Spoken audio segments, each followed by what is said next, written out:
Reviewer Magazine. We're interviewing William Wheaton again to talk about his interest in insanity and in covering insane people in a literary context.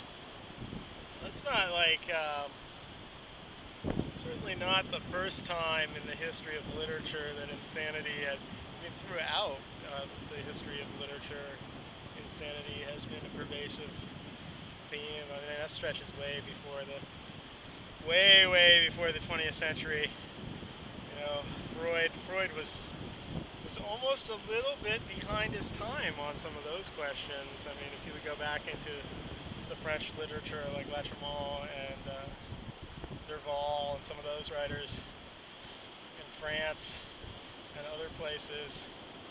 But I think my writing is a little bit different because it always is also intersected with the other big theme of technology and media. So you have a little bit of a different structure of insanity. I mean, in a lot of ways, Michael Jackson's face is a product of now. Like, that's a form of insanity that you could only have with the television, with the invention of cameras, video cameras and television cameras and photography. So, in cinema, and also to an extent recorded sound. Like, I spent a lot of time writing about researching Phil Spector and his British rival Joe Meek. I have short stories about both of them. So there was also the question about insanity as it expressed itself in the development of sound technology with the early rock and roll recording techniques and how that developed. So I wouldn't say I don't want to be entirely locked away in being that guy who writes about crazy people. I mean, it's definitely there, and it's definitely almost always there, but I don't want it to be either purely a writer that's purely sort of like a gadget-crazed, cyberpunk kind of technology, completely technology oriented writer, or I also don't want to be entirely like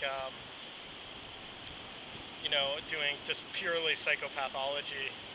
Well, you've had friends and copywriters that are schizophrenic.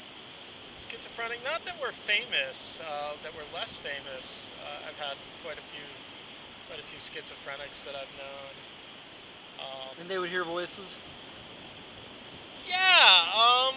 Well, that's one of the symptoms of schizophrenia. I mean, there's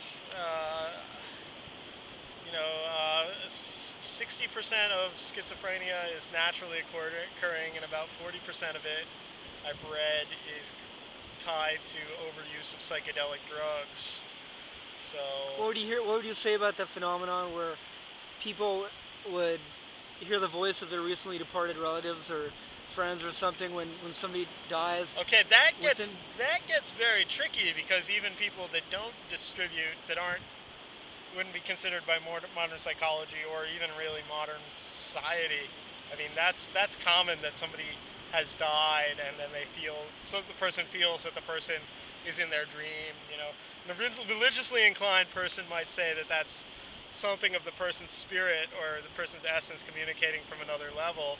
Or a non-religious materialist person would say that that was the mind's way of coping with the loss of the death and the parting. But no, a good rule of thumb for insanity is when you try and check somebody into a mental hospital, there are two criterion.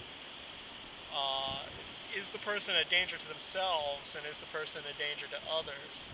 Which means, is the person likely to create physical harm to another person, and or is the person to be physically dangerous to themselves, like to hang themselves or jump out a window or whatever. And that's a good real model for insanity, because you may have some people that have some pretty kooky, like out here in California, we might have people that are psychics, and they might be sort of wrong, but that's not quite far enough to call them insane, I don't think, or to call them disturbed. But as far as a writer, what sort of subjects do you want to cover when it comes to mental illness?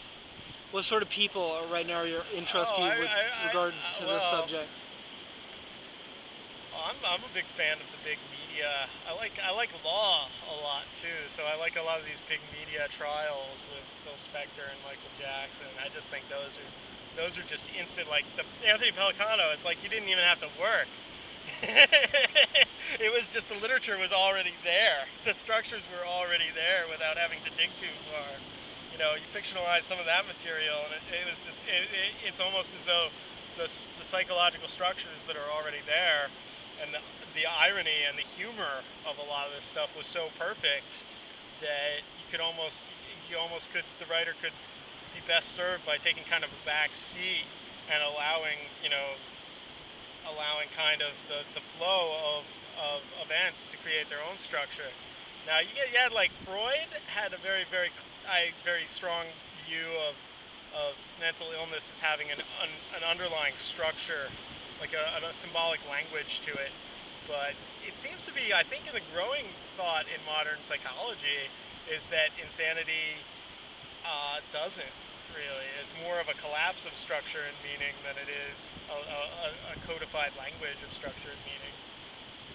So I like what I really like is a really cold, hard emptiness that kind of forces, like Heidegger talks about how nothingness sort of forces being, or forces people to be aware of being. So I like a really, really hard, gritty fiction because I feel that the tragedy and the humor of it in a certain way will force like a more basic asking of what it is to exist and what it is to be. And that may sound overly philosophical for somebody who described his second book. They asked me to describe my second book. There's a little space on Lulu where I had to describe my second book, and I called it Offensive Jokes About Famous People. So, but which is true that it was satirizing and poking fun at some of the ludicrousy and madness in modern media and modern culture. But I think there's some extent of a seriousness about consciousness and the existence that goes beneath it, I would hope. Well, thanks, William. So we can use all these interviews on our MySpace Oh and yeah, to yeah. promote Reviewer and to put on YouTube. I didn't reveal anything that could website. be used for litigation. Okay. You go for it. Thanks, William.